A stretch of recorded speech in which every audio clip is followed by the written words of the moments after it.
Dum dum da dum dum da da dum dum da dum da dum dum da dum dum da dum dum da dum dum dum da dum dum da dum dum da dum da dum dum da dum dum da dum dum da dum dum dum da dum dum da dum dum da dum dum da dum dum da dum dum da dum dum dum dum. Hello folks, this is Dave Lentz. Thanks for joining us here at reasonandbalance.com. I'm going to resurrect a video I did that is actually on one of the pages of this website dealing with fiscal policy. It's the nuts and bolts of fiscal policy, increasing the health of the economy via the gross domestic product, otherwise known as GDP. And also for the balance portion, I'm going to do a couple of exercises so that we all stay in shape while we consider important issues about the economy. Before the videos start, however, I did want to mention one thing, and I think I even alluded to it in the video, and that is the full employment rate. What is the full employment rate? We have problems with counting and whether the statistics that we're looking at to begin with are valid or not valid. Economists traditionally have viewed full employment to be when the unemployment rate is 5%. There's been some question about that because we've been below 5% now for quite a while, really over a year, I believe. And in fact, as this video is being made, I believe the unemployment rate is 3.7%. Now, we really haven't had any serious uptick in the inflation rate. The Federal Reserve likes to keep the inflation rate right at 2%. We discussed that in our other video on monetary policy. At the present time, the unemployment rate is 3.7%. I think that one thing that has to be kept in mind is not only are there problems with the statistics as to what the actual unemployment rate is, because you've got problems with part-time workers. How do they get figured into this? If they want to be full-time but they have to work part-time, that means they're underutilized. And also the people that are so discouraged that they only look sporadically. This should be less and less of an issue. Because the unemployment figures don't count people who have sat on the sidelines for a long time and haven't looked for a job for a long time, but really want a job. The other thing that is of particular interest to me is because technology is making each worker much more productive, it may well be that output can expand even though the full employment rate, whatever it is, 5, 4, 3, you name it, even though that level is reached, maybe the level of productivity can expand more than has been previously thought when full employment is reached.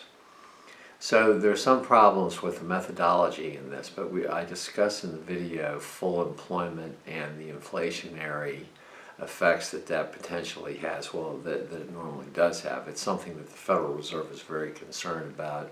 It's something that we should be very concerned about, especially in light of President Trump's tax cuts that he implemented, with the assistance of Congress, implemented at the beginning of his term. The other thing is that the feeling of the more conservative politicians, mostly Republicans, is that if you cut taxes like the Trump administration did, that actually will boost federal tax revenues.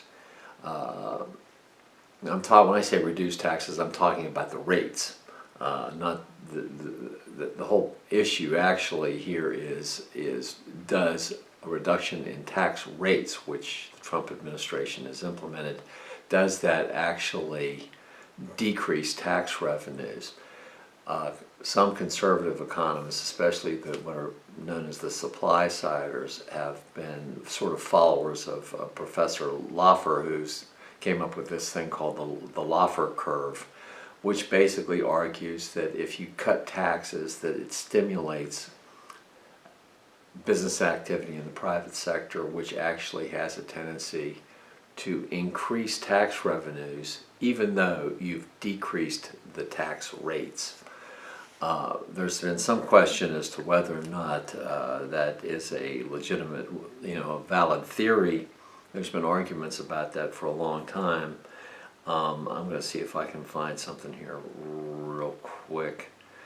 But this scenario that we have right now is actually provides some basis to test that theory, because we now have tax cuts, and so the question is, has it led to a increase or decrease in tax revenues to the federal government? And naturally, the politicians on both sides each take different positions on it, and the issue is never free from doubt, because deficits not only depend on the amount of tax revenues being generated, but they also depend on the amount of spending that's going on by the federal government. So it's sorting all this stuff out can be difficult. But I will just, this is what the U.S. Treasury Department said, I believe, sometime in August. And you have to wait a little while for any government policy to kick in, because it's not like flicking a switch. It takes a while for it to sort through the system, to actually see the effects. But after, let me see, I think that after about a year, in August of 2018, the Treasury Department said government revenue fell 3% last month compared with a year earlier, while spending grew at 10%. So government revenue fell 3% with the tax cut, but spending grew at 10%. So you can imagine that's going to have a bad effect on the deficit. Then the Treasury Department goes on to say deficits are rising partly because business and individual tax rates were cut last year, while government spending has been ramped up. Gross corporate tax revenues fell 34% in July from the prior year, while taxes from individual withholding fell a smaller 1%. So obviously corporate tax revenues have gone down because corporations got a big tax cut. The effect from individuals is less. It's only the government only collected 1% less in taxes from them. So the corporations have seen the majority of the benefit there.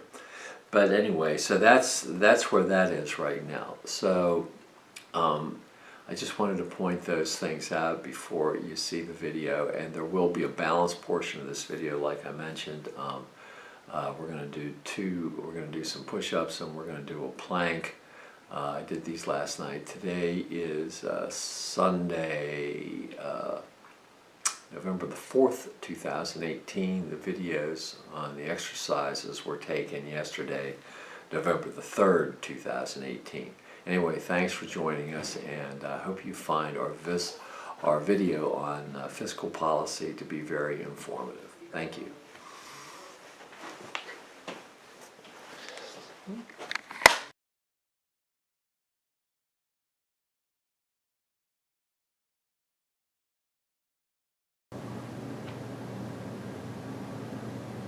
Hello friends and guests, welcome to reasonandbalance.com. I'm David Lentz, here continuing with some videos on trying to help folks understand the economy and why the job situation and the health of the economy is what it is. Today we're going to talk about fiscal policy, the economic health of the country, which is evidenced by gross domestic product, GDP, and of course we're going to talk a little bit about jobs.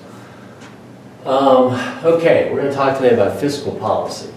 The basic health of the economy is determined basically by, I've got three basic categories here: fiscal policy, monetary policy, and global factors. We're going to talk about number one today, and it's fiscal policy, which is the taxing and spending policy and we're going to talk basically about the federal government. Of course, the taxing and spending policy of the federal government has to work in conjunction with the monetary policy and the money supply, which is basically set by the Federal Reserve Bank. We're going to discuss that in a separate video, and we'll talk about global factors in another video as well.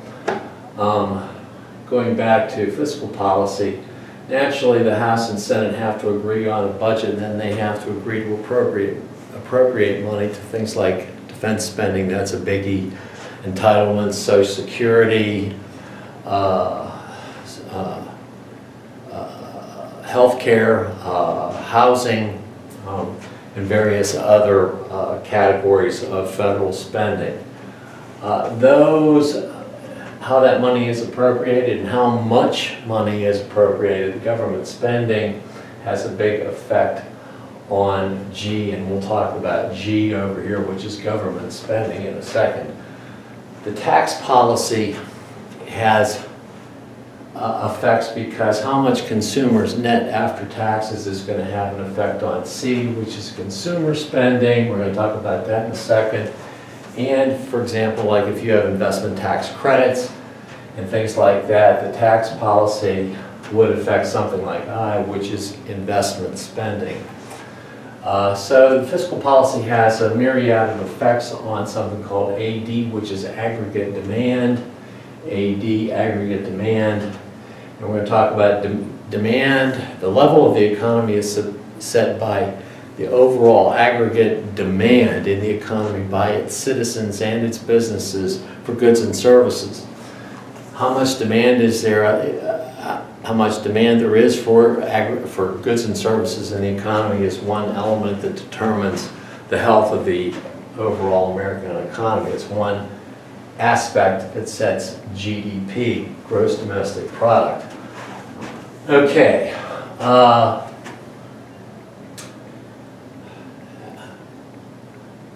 The aggregate demand formula, which I've got up here on the board, AD equals consumer spending plus investment spending plus government spending plus net exports, which is exports minus imports, the net figure, NX.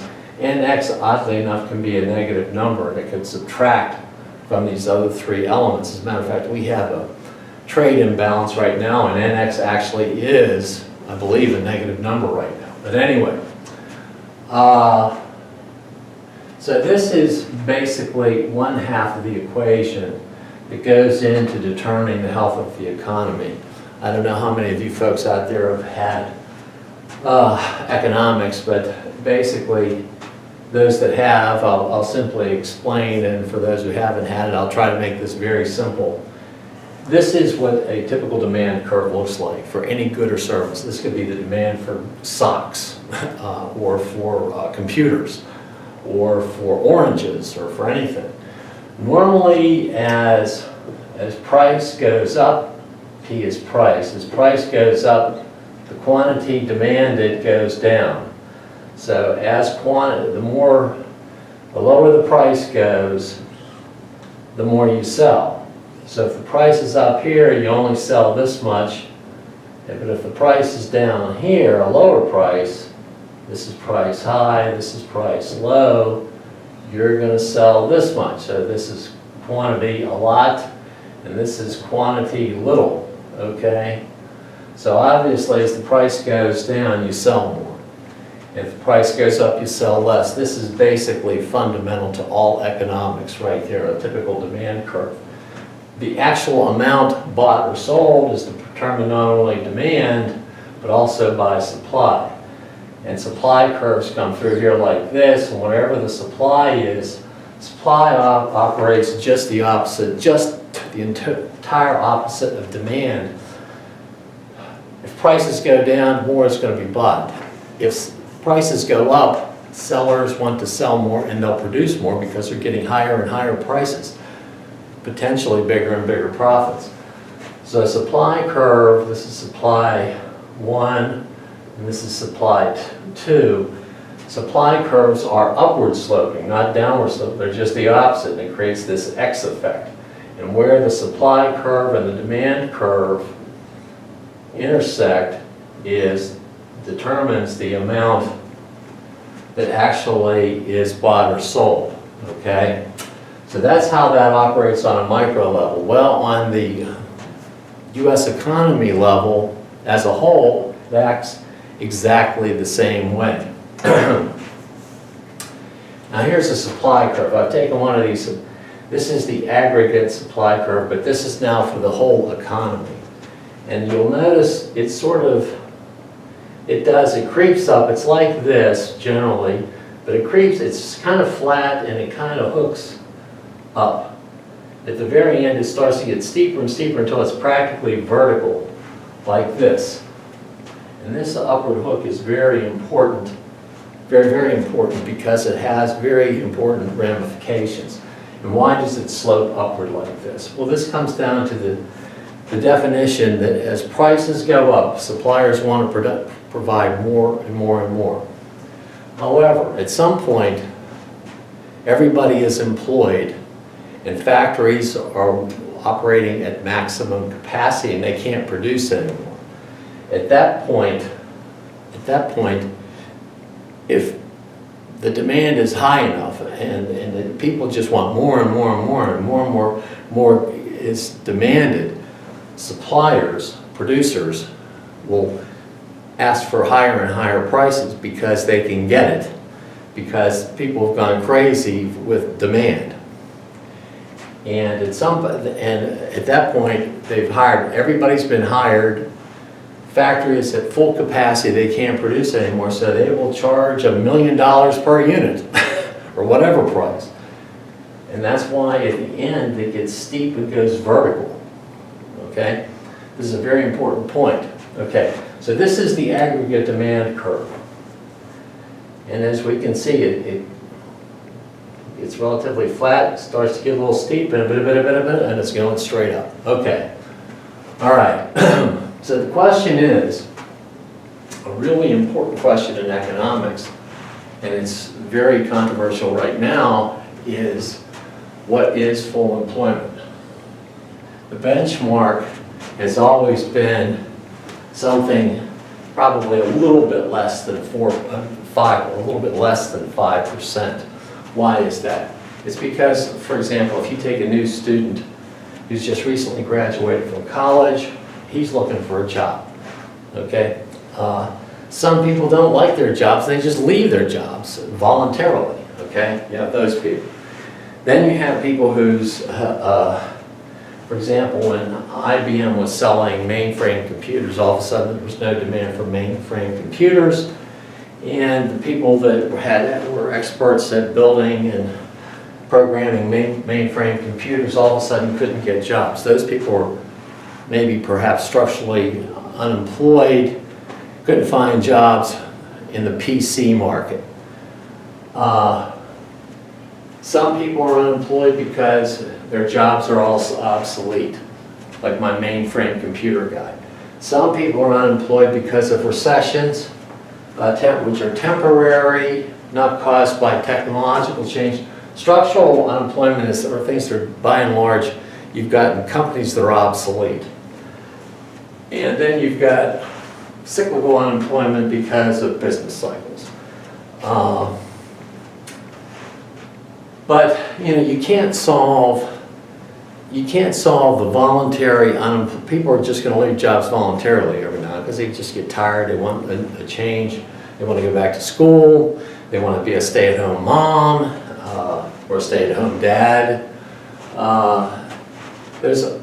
Economists basically have come up with these people are always going to be unemployed, and so realistically, if you look at the unemployment figures, that doesn't really tell you whether the economies are full employment. So they realize it's something less than 100%. So they've come up with this figure. Now, whether that's valid or not is subject to debate, and how you count that, the people that are out of the workforce that have given up, how do you count people that are unemployed that have taken part-time jobs that were formerly making $80,000 or $90,000 a year, and all of a sudden they're making $20,000 a year. How do you count all that in? Very important subjects, sort of beyond our scope right now, but we're going to take like about 5%. Okay. We're saying that that's full employment. Okay, like I said, you have aggregate demand, aggregate supply. That's what I've got right here. Here's our supply curve right here. And we see it right about here hooking up, and right here. And this happens to be, in my example here, where it crosses an aggregate demand line. And I've got aggregate demand F to mean aggregate demand at full employment. That's ADF right there, full employment. And this is the price level, GDP, this is GDP, the level of goods and services, Q, in the entire that's the quantity of goods and services in the entire economy, right here. Now here's the thing. This is the aggregate demand curve, this is the aggregate supply curve for the entire economy, all goods and services in the economy. So this is the price level of full employment, and this is GDP right here. How much activity, how much purchasing and exchange of goods and services is going on in the economy, and how, and this is when the economy is at basically 5% unemployment. Okay, now, let's go back to our formula here. Aggregate demand, which is this curve right here, right? Or it's this curve right here. Or it's this curve right here, right? As government spending right here increases, this goes up. That causes aggregate demand to go up.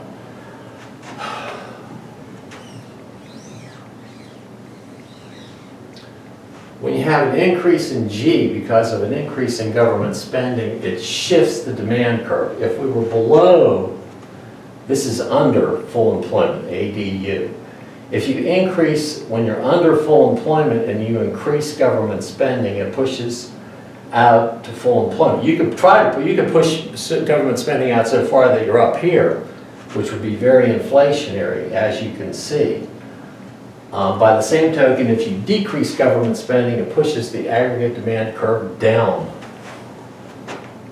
And then you are going to have, well, for example, you could go from here, which is here, to here, or full employment back to here. The point that I'm trying to make is changes in government spending, the fiscal policy of the U.S. government that the House, the Senate, and the President have to basically agree on. And they have to cooperate. And this is why it's so important for politicians to be able to cooperate. Because they have to come up with, you know, the taxing and spending policy of the United States, because it shifts this stuff and it has an effect on unemployment. But the point that I'm making is that as G increases, because government spending increases, it shifts the demand curve. It can shift it this way. And yesterday, the Federal Reserve apparently determined, although this gets to the issue of monetary policy, which is a different discussion, that we were already at full employment, and they were afraid we were going to get into an inflationary spiral with huge price increases. If you have huge price increases, people then begin to have less discretionary spending. They can't go to Walmart or buy new cars or things like that, and that begins to have trickling effects. People start then having to lay off workers because people don't have enough cash to spend. But this is what happens here. Now the same thing would happen on the tax side. If you had a tax decrease, consumer spending would theoretically go up. And if you allocated the tax code, made the correct provisions in the tax code, you may be able to increase investment spending. But this is how this affects. This is how government spending affects the economy, how it affects the level of prices, and Q reflects the health of the economy. The further out this way you are, the healthier the economy is.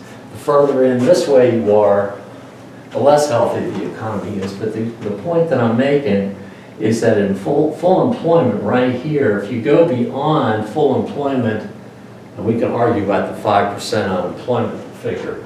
But if you go beyond full employment, all of a sudden you start to have huge price increases with no real with very little, there's still going to be a tiny amount, very little improvement in the job situation or in the total output of the country. And I hope, like I said, you can be anywhere on the scale with the aggregate demand curve, but this is what happens when government, you have a shift this to the left, regardless of where you are, if government spending goes down, and a shift out if you have more government spending. Now, of course, if you have lots of government spending, the problem is you've got to collect taxes, and that may decrease that, and it may decrease that. And this is usually the conservative view, that too much of this causes problems over here, and then you have problems with a huge federal deficit, and all of a sudden you're having to borrow a lot of money, which requires interest payments in the future, which would have the effect of basically you get to the point where you can't spend much money on government spending because you're paying so much in interest for the money you've borrowed. But anyway, this is how the government spending and how all of this interreacts, and why you can't just have unlimited amounts of government spending.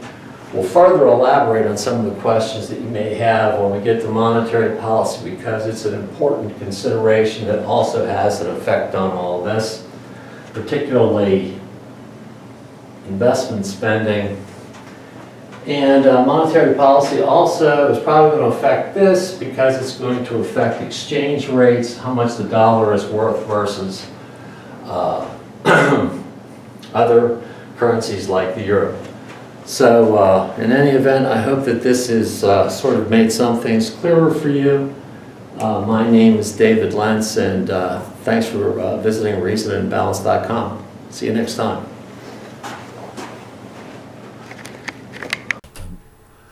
Dum dum da dum dum da da dum dum da dum dum dum da dum dum da dum da dum dum dum da dum dum da dum dum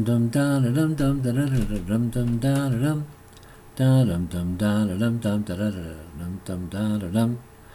da dum dum da dum dum da dum dum dum dum dum dum da dum dum da dum dum da dum dum dum da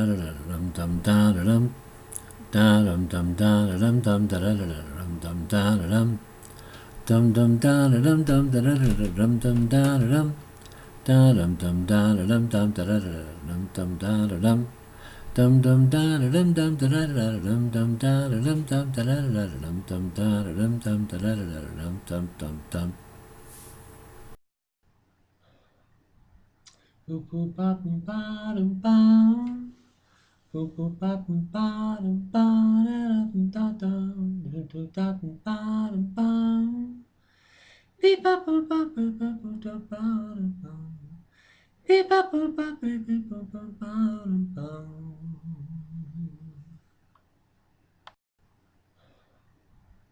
Boop boop ba boop ba dum bum.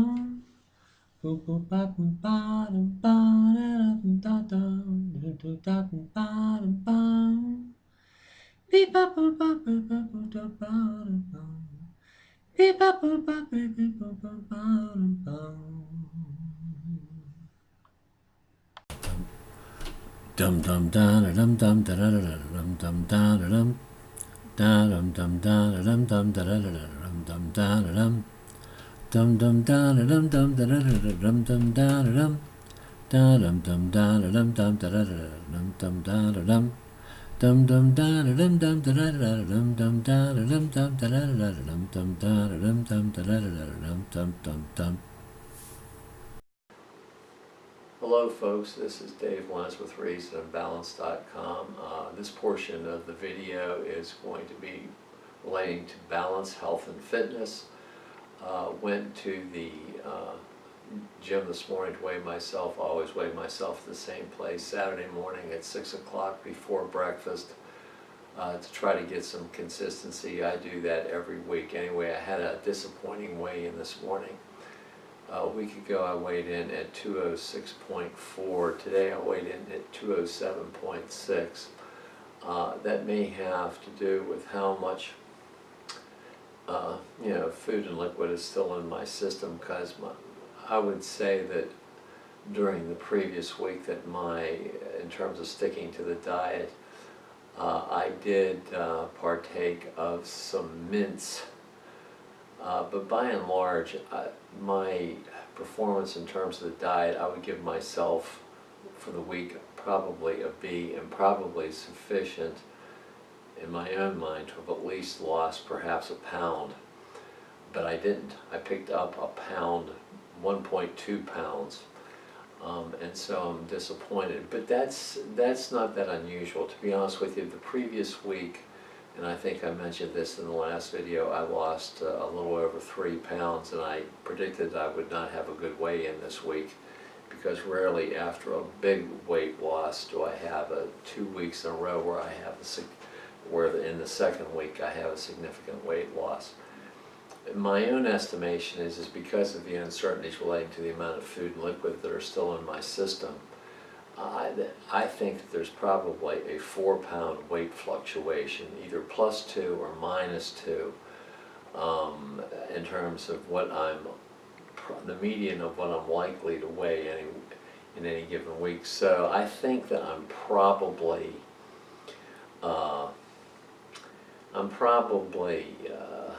the weigh-in this morning I'm a little bit suspicious of. I'm a little bit suspicious of the one the previous week too, but we'll see, anybody that's on a diet should be forewarned that there are going to be times where you're going to have a disappointing weigh-in. I'm not too deterred. In any event, and besides that, during the course of the week, I noticed during my weightlifting routines that I was just a little bit weaker. And normally that is usually a sign that I am in fact losing weight. I mean, even though I'm primarily losing fat at this point in my diet, I really have less and less fat to lose.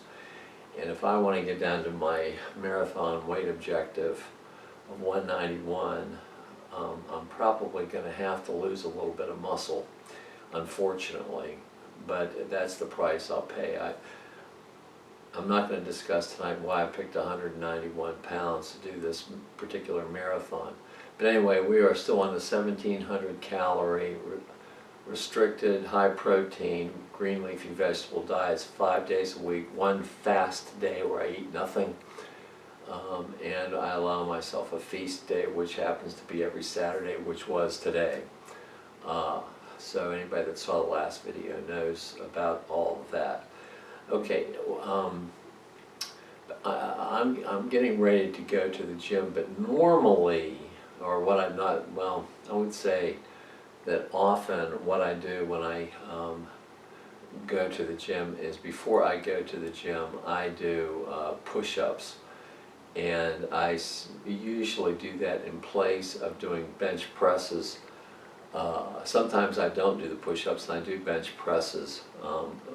But I prefer to do the push-ups because they work the abdominals, and I think that I burn more calories, not many, maybe 4 or 5, I don't know, but I think that I just have the general sense that doing the push-ups, especially the way I do them, is more beneficial, and certainly works with as many as I do, it certainly works the cardio system more as well.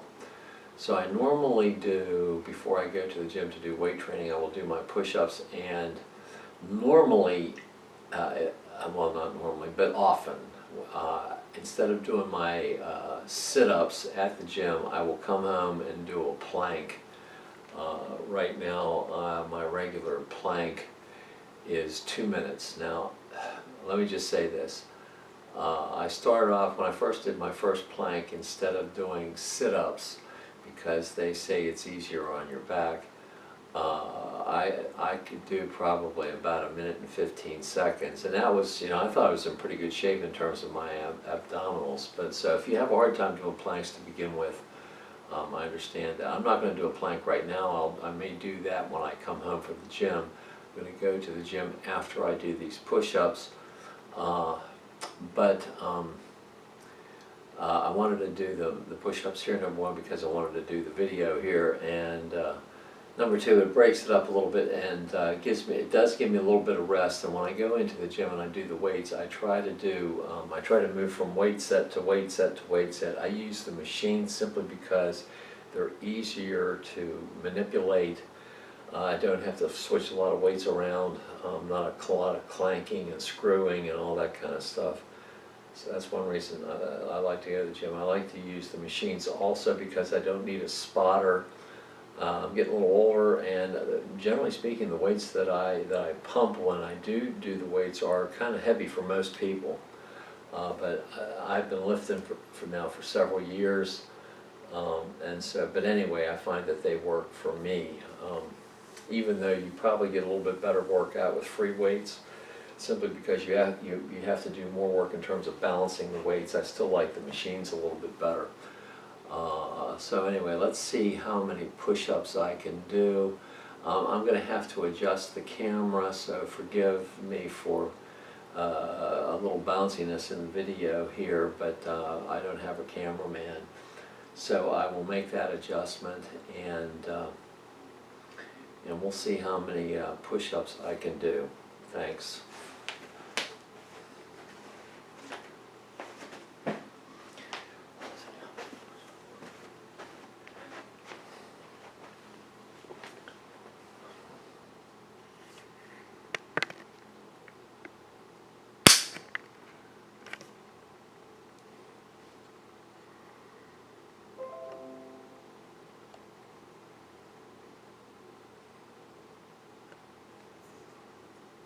Okay, I'm still here.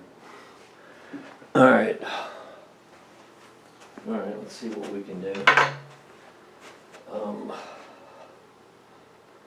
Normally I sort of like to do a little bit of a butterfly motion before I do them, so I'm very worried, especially if I've been dieting, about muscle pulls.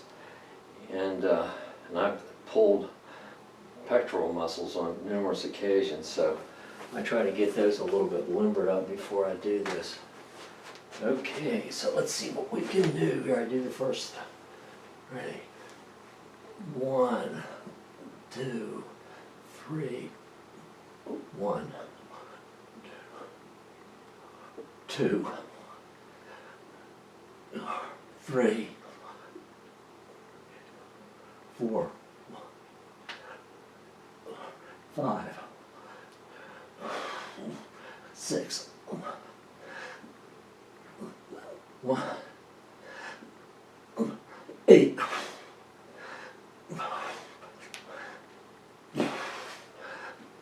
10,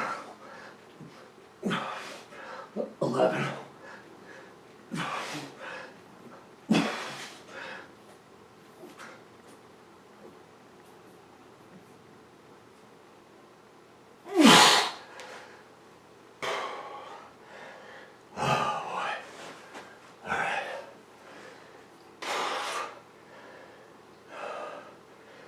I think that was 70. Okay, this is Dave Lentz again. It is, what is it? It's Saturday, November the 3rd, 2018. I just did a video before I went to the gym doing push-ups. I either did 69 or 70, I can't remember. I looked at the video, it may have been 69. I thought I did 70, but who knows. Anyway, I just got back from the gym, so it's been probably about an hour and 10 minutes since I did those push-ups, but I've been to the gym in the interim, did some weights. I have a slight forearm injury in the muscle on my left forearm that prevents me from doing a few exercises at the gym, but I did do some military presses. I did some regular curls, and I did some work on my lower legs, some scissor type exercises. I forgot what that machine's called. Anyway, I am going now to do a plank. I want to go at least 2 minutes, which is what I normally have been able to do lately. that's still a challenge. I mean, at one time that was my record, but I do it pretty much on a regular basis anymore. But this close to after the workout and after those push-ups, it may be a little bit challenging for me, but I'm going to go ahead and give it a shot. Give me a second here to get in front of the camera, and I will get this thing going.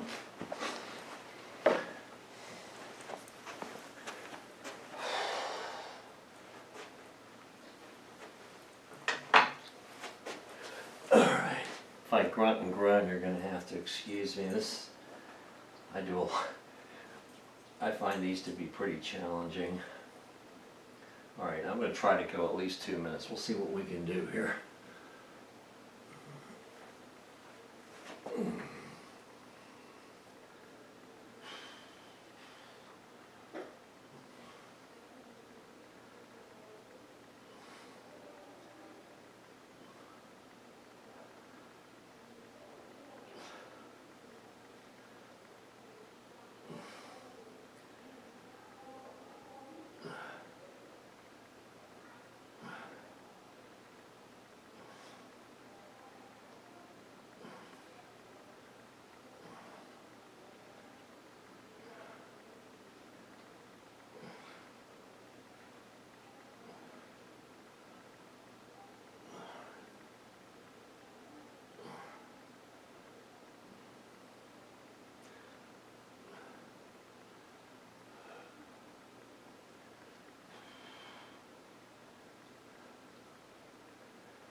Okay, that's 1 minute.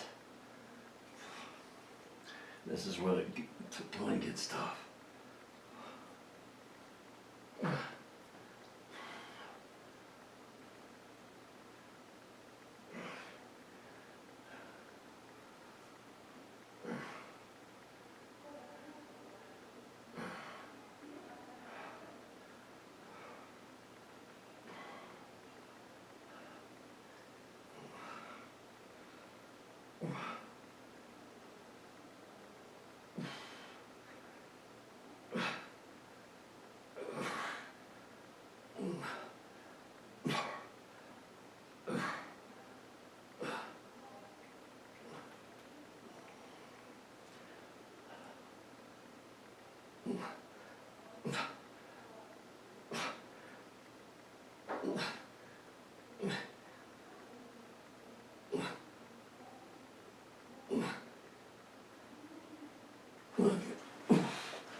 Alright, that should have been 2 minutes and 5 seconds. A little disappointing. I sort of wanted to do 2:15, but that close to after my workout may have been a little bit too much to ask.